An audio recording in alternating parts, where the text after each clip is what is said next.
Apuesto 100.000 a 1 que todos saben lo que voy a hacer. Así que, ¿saben qué? Vamos a vetar.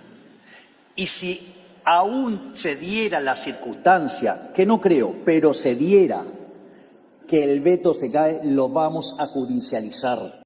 La Presidencia interpreta, conforme al reglamento y como es de práctica en este honorable Senado, que los expedientes CD 425, CD 525 y CD 625 no cuentan con el respectivo dictamen de comisión y, por tanto, requieren para su tratamiento de la habilitación por el voto de los 2/3 de los senadores presentes.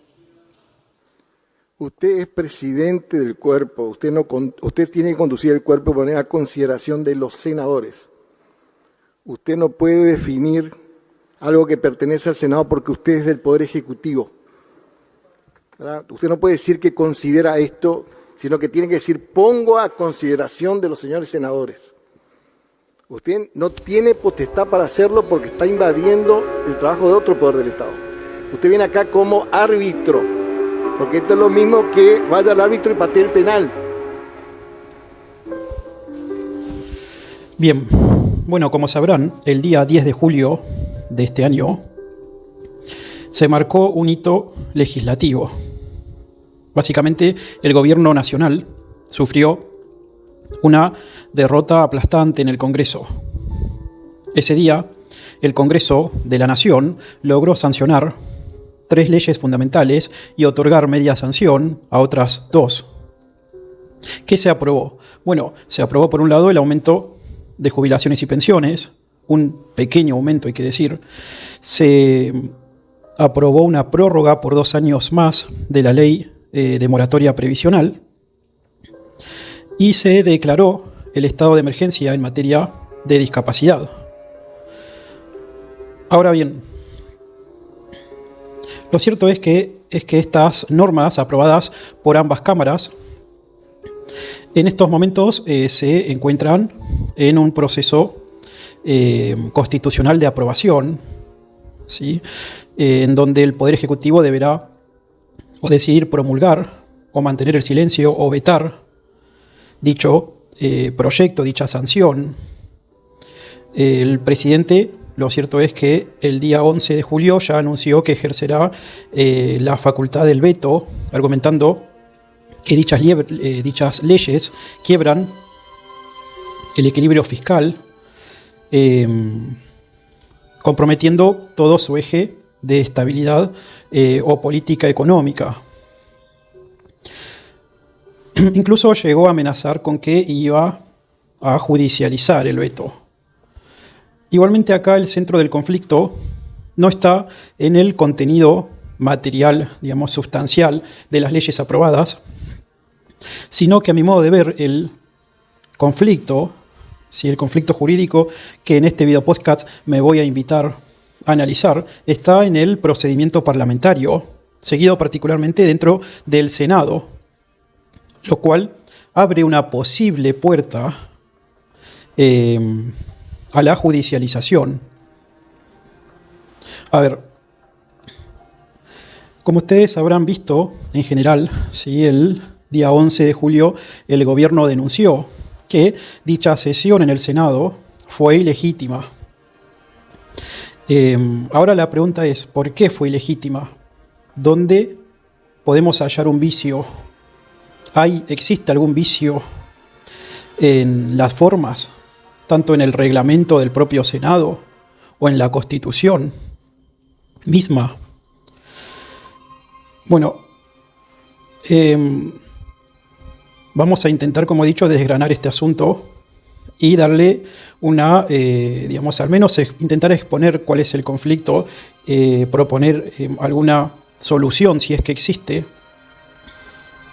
Daré mi opinión y estaremos expectantes a ver qué pasa luego, ¿sí? Con posterioridad. Como he dicho, el presidente Javier Milei ha dicho que va a vetar dicho proyecto de ley. El problema está acá, es que si veta dicha sanción legislativa, lo cierto es que está en parte indirectamente reconociendo todo el procedimiento de sanción de dicha ley. ¿Y por qué es que se dice que este procedimiento, digamos que estas leyes pueden estar viciadas? ¿Dónde radica el problema? Bueno, ¿qué fue lo que pasó? Vale decir, vamos a hacer un pequeño, antes de introducirnos de lleno, vamos a hacer un pequeño raconto histórico. ¿Sí? Vale decir que el 21 de marzo de este año se presentaron distintos proyectos, en particular uno sobre previsión social, caratulado con el número de expediente 938 de 2025, en donde justamente se propuso, ¿sí? Como he dicho, el aumento de las jubilaciones, de las pensiones. Se proponía también prorrogar la ley de moratoria previsional. Se proponía también la declaración del estado de emergencia en materia de discapacidad. Bueno, este proyecto sí prosperó. A fines de mayo del 2025 hubo un dictamen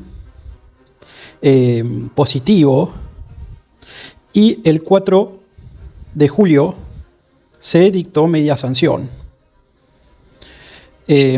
Media sanción y por ende pasó dicho expediente al Senado, ¿sí? Con el nombre de expediente número 4/25. Vale aclarar siempre que por parte del oficialismo este proyecto fue rechazado rotundamente, ¿sí? Con el argumento de que no era viable desde el punto de vista fiscal, financiero, ¿sí? Bueno, la cuestión es que el 10 de julio ingresó en el Senado y a partir de allí puede advertirse cómo es que se ha bloqueado su tratamiento. Incluso se ha evitado convocar a sesiones. Vale decir que el proyecto ingresó en la Comisión de Presupuesto y no obtuvo dictamen favorable. La cuestión es que en una maniobra maquiavélica, el día 10 de julio, es decir, recientemente, ¿sí? En este mismo mes, en el entendimiento de que se estaba bloqueando, ¿sí? El trato de estos proyectos, particularmente del proyecto que incluía o que venía en el expediente número 4/25, el Senado se autoconvocó y sesionó, digamos, sobre tablas. ¿Qué significa esto? Se hizo un entendimiento medio, como he dicho, por lo menos maquiavélico, empoderándose la propia Cámara, entendiendo que representaba al pueblo, siendo que en realidad representa a las provincias, entendiendo que representaba, bueno, como he dicho, al pueblo, se autoconvocó y hizo una interpretación amplia, ¿sí? Una interpretación demasiado amplia del propio reglamento del Senado.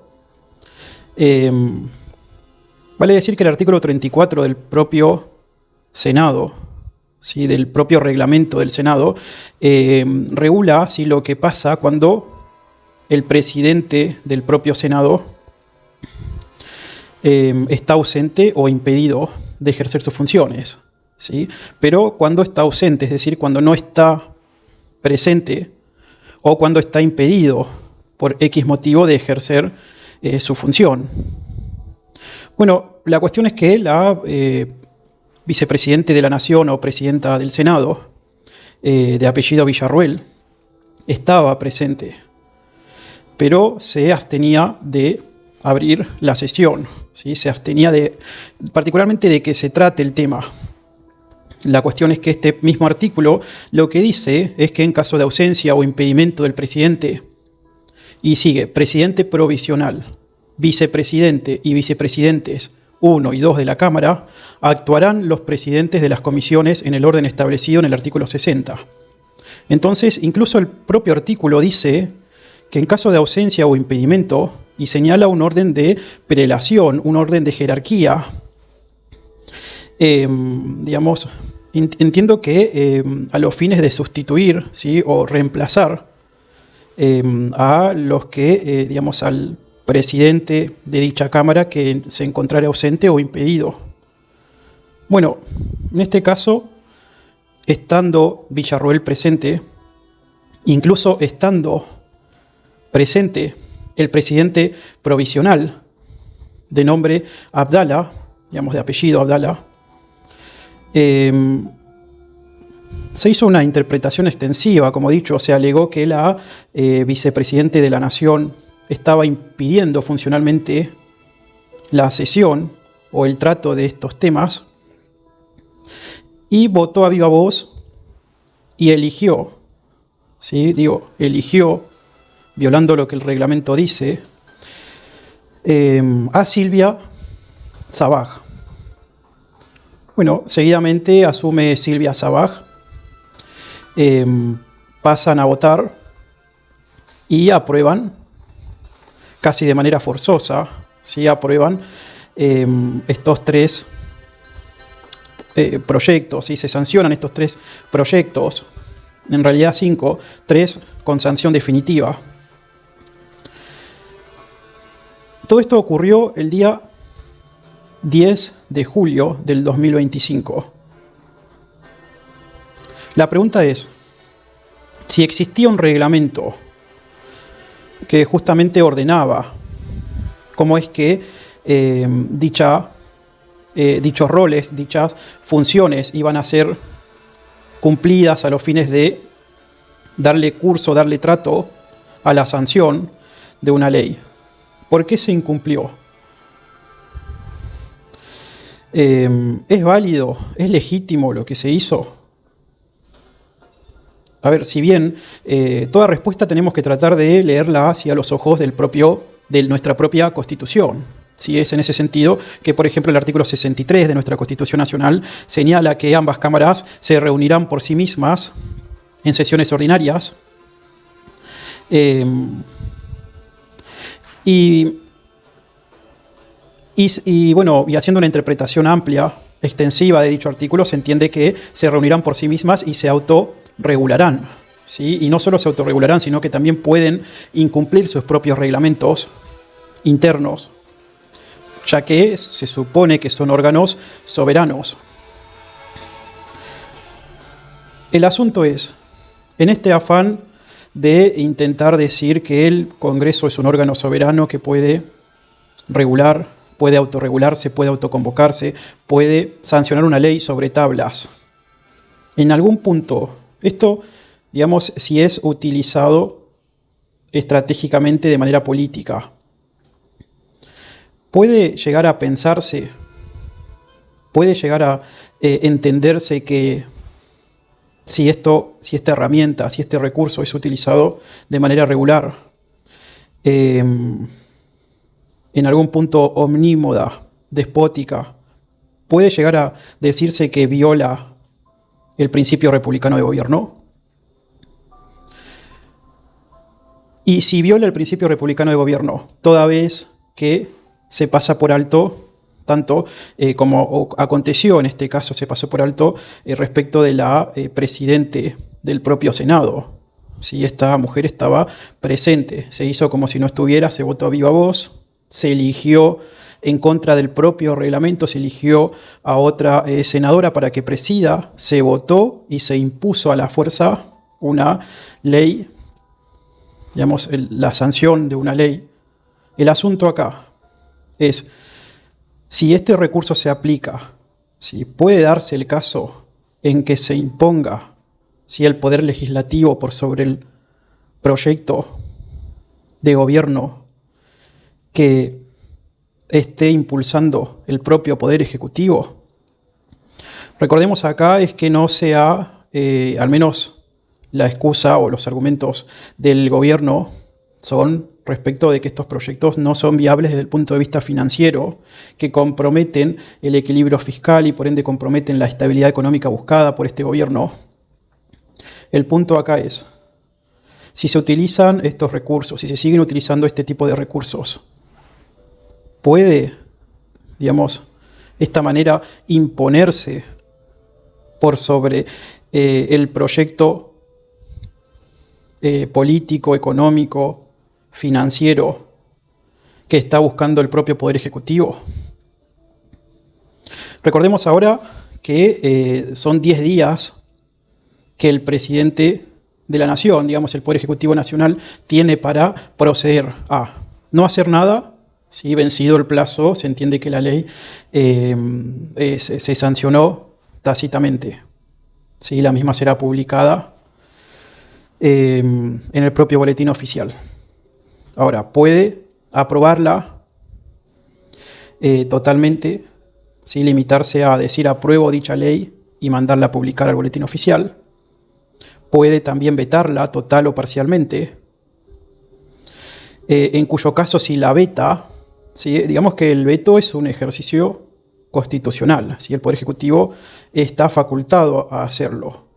El tema es, si se veta dicha ley, la misma es devuelta, es reenviada, digamos, al propio Congreso, la cual el propio Congreso deberá volver a insistir, y si consigue los 2/3 de los presentes de cada Cámara, digamos, positivos, si se aprueba con por lo menos 2/3 de los presentes de cada Cámara, esa ley, ¿sí? Será ley automáticamente.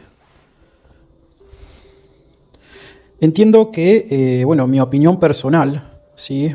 Tiene que ver justamente con que si un gobierno que asume en el propio Poder Ejecutivo planea, proyecta un modelo de país, proyecta un sistema político, económico, financiero,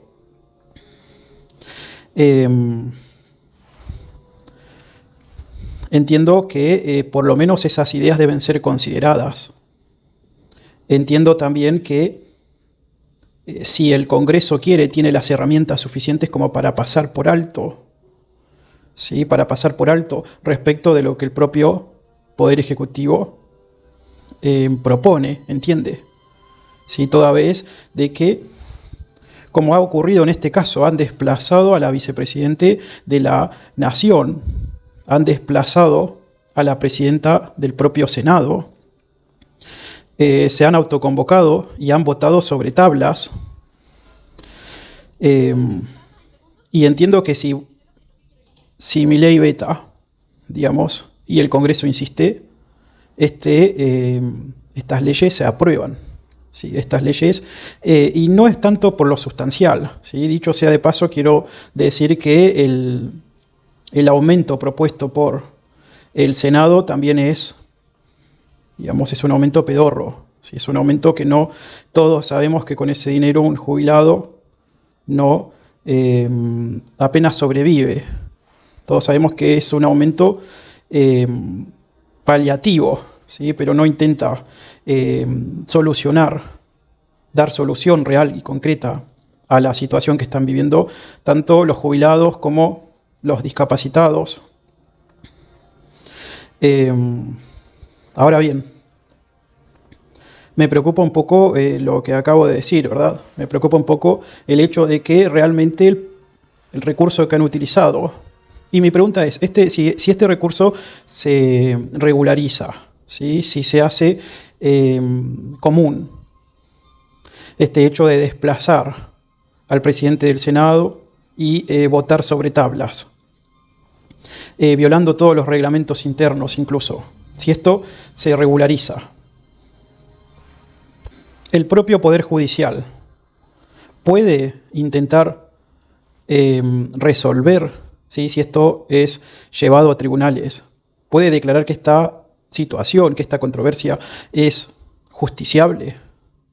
Vale aclarar que en distintos fallos recientes de la propia Corte Suprema viene diciendo que lo que ocurra dentro de cada Cámara, lo que ocurra dentro del propio Congreso, está dentro de sus propias facultades y por ende no son cuestiones justiciables. El asunto acá, si se comprueba de facto que a través del uso de este recurso se está violando la separación de poderes, el republicanismo, el poder judicial, ¿puede declararse competente? Bueno, es un tema a considerar, ¿sí? También otro tema acá importante es ver quién tiene legitimación, ¿verdad?, para llevar este asunto a la propia justicia. Pero bueno, esto es de lo que hoy quería hablar. Digamos entonces que creo que queda patente, queda clarificado, ¿sí?, el conflicto, o al menos donde es que yo encuentro que existe, aunque sea formalmente hablando, ¿sí?, aunque sea formalmente hablando, un vicio en el procedimiento de dicha sanción de la ley, de las 3 leyes que se aprobaron. Asimismo, reconozco también que el propio Congreso es un órgano soberano que se puede autoconvocar, se puede autorregular, puede incluso incumplir sus propios reglamentos internos. El asunto es, ¿esto tiene un límite? ¿Sí? Porque si no, directamente aceptemos que no estamos más en un sistema republicano y aceptemos que estamos en última instancia a la merced de un parlamentarismo de facto, ¿sí?, si es que esto se sostiene y se repita. Bueno, hasta acá por hoy. Espero que les haya servido. Si tienes alguna duda, algún comentario que hacer, te leo en comentarios. Dale like, comparte. Y bueno, será hasta un próximo video podcast. Apuesto 100.000 a 1 que todos saben lo que voy a hacer. Así que, ¿saben qué? Vamos a vetar. Y si aún se diera la circunstancia, que no creo, pero se diera, que el veto se cae, lo vamos a judicializar.